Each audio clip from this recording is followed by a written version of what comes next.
Good evening and welcome to News Channel 8. I'm Jerome Aegean, and here's some of the top stories we have for you tonight. A double murder suspect is caught on St. Thomas. A rapist terrorizes the town of Frederiksted, and an exclusive look inside the theft of copper. These stories and more are up next on News Channel 8.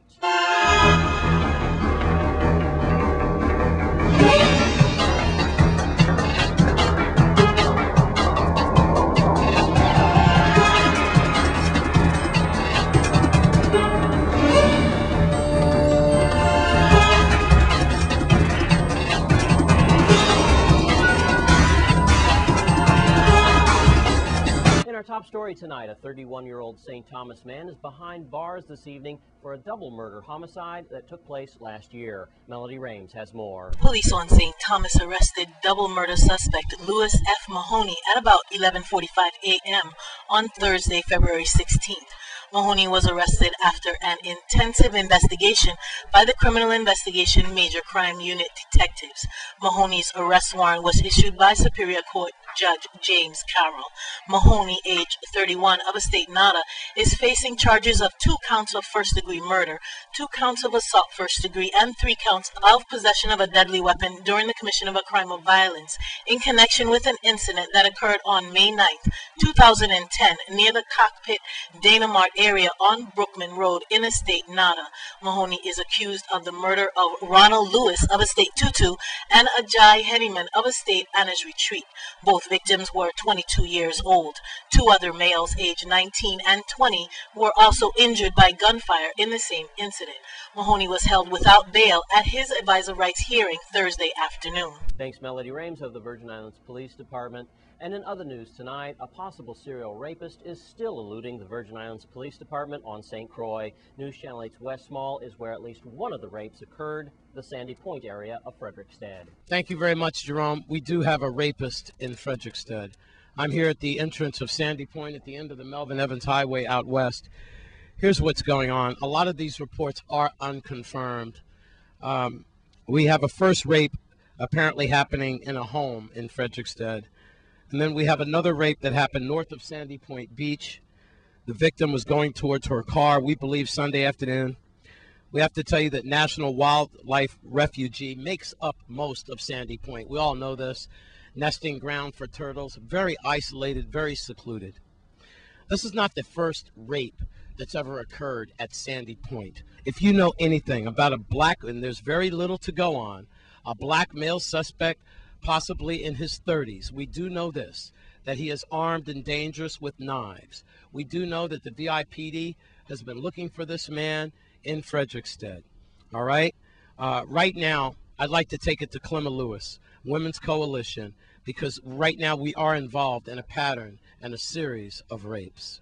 Well, first let me say that I'm sorry for the victim that was raped recently, and I hope that she's reaching out for help, because that's the most important thing. If you're a rape victim, there's no way you can handle the rape alone. You need to get assistance, and that's what the coalition is here, 24 hours, 7 days a week. But I'm also concerned because we've had several rapes, I would say, within the last week. So we need to be more conscious about our surroundings. We need to travel in groups, park our cars in lit areas, lock the doors, make sure people know where you are. And there's no, some people say you can prevent rape.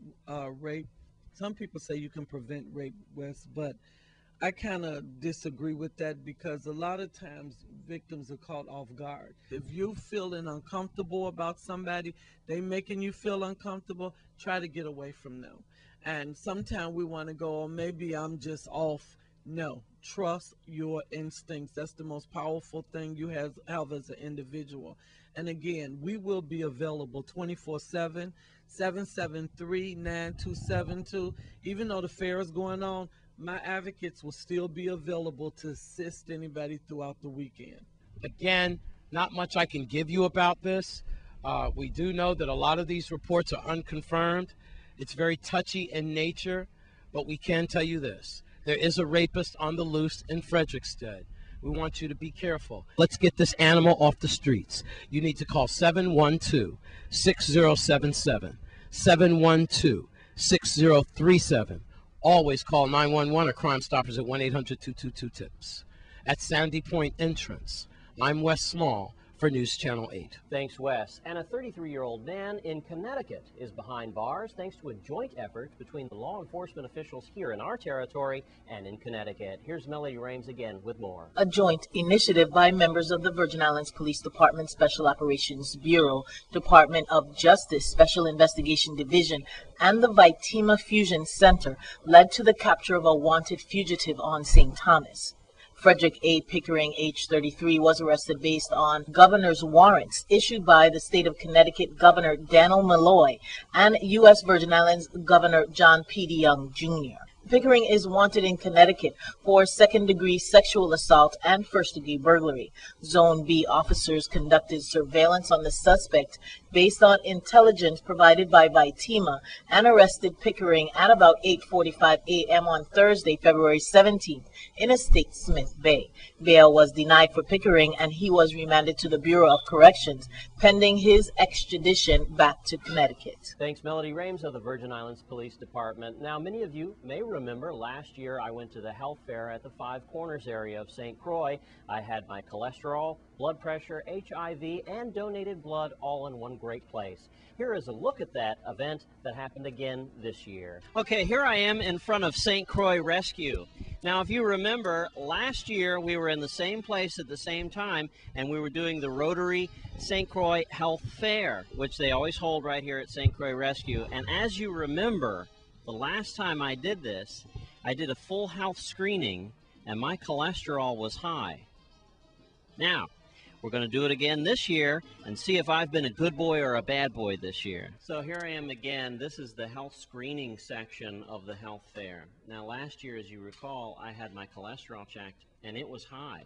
So this year we're going to find out if my cholesterol has dropped over the year. I've been good. I've tried to eat well. I've been running on Haypenny Beach at least 2 or 3 times a week, and I've been going to the gym. I've tried to stay away from fast food, but of course that's not easy to do in this world.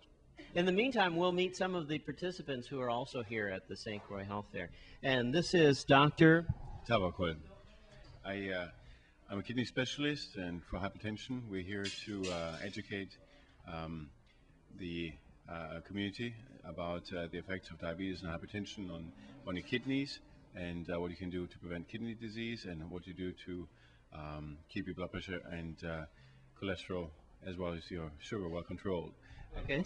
That what you just mentioned, running on the beach or fast food, which is difficult, but big culprit, isn't it? It is exactly. so hard. If you are able to avoid salt as one of the main things, if you're able to exercise at least 3 or 4 times a week, 20 minutes of walking could just do it to start. And also, if you're able to avoid the 5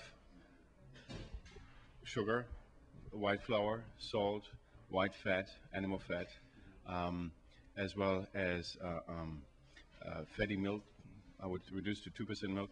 If you were able to switch your diet a little bit, you can already make a big difference. So that's what we try to do here, just to see if people can switch their diet to a more healthy diet, exercise a little bit more, avoid salt. With that, much is done already. Well, let's see how my cholesterol test has come out. 204. 204. Yeah, it should be. Still high, right? It should be under But 200. I think last year I was at 220. If I remember right, I kind of forget. We'll have to go back and look at the old footage just to be sure. But I think I was at 220 last year.